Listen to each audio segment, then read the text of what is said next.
compris que c'était pas si compliqué que ça, qu'ils prenaient tout en main. Et avec ça, tu produis combien d'électricité? Tu as les détails techniques? Avec les panneaux solaires et les pompes à chaleur, ça me permettait de faire du chauffage au sol et de chauffer la piscine. Mais chérie, de quoi ça me concerne? J'ai pas de maison, j'ai pas de piscine. T'as pas de piscine, d'accord, mais t'as des radiateurs électriques, c'est complètement dépassé comme système de chauffage. Écoute, ça fait 30 ans que je les ai. Pourquoi changer? Oh mon Dieu, Marc, laisse-moi, je vais lui expliquer à ta mère. Le chauffage électrique, madame, ça coûte cher, d'accord?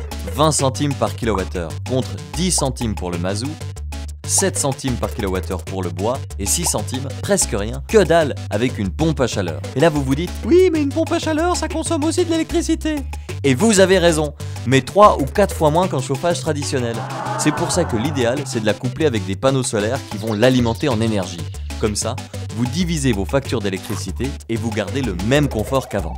Une pompe à chaleur, ça fonctionne un peu comme un frigo mais à l'envers. Ça prend l'air de l'extérieur pour en restituer les calories dans votre logement. Et l'avantage des pompes à chaleur, c'est qu'en plus, en été, elles climatisent.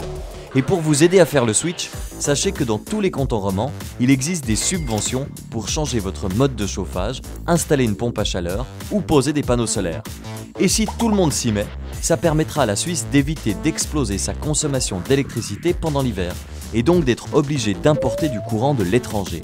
Du courant bien souvent produit par des centrales thermiques à gaz ou à charbon. Ce qui fait qu'actuellement, en hiver, 1 kWh électrique consommé en Suisse et produit à l'étranger peut dégager jusqu'à 300 grammes de CO2 dans l'atmosphère. Un peu comme si vous rouliez avec votre voiture 3 km. On peut même dire que se chauffer avec un radiateur électrique, c'est pire que de se chauffer directement au mazout.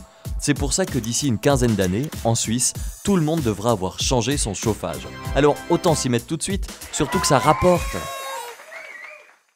J'ai bien compris, merci à Jonas.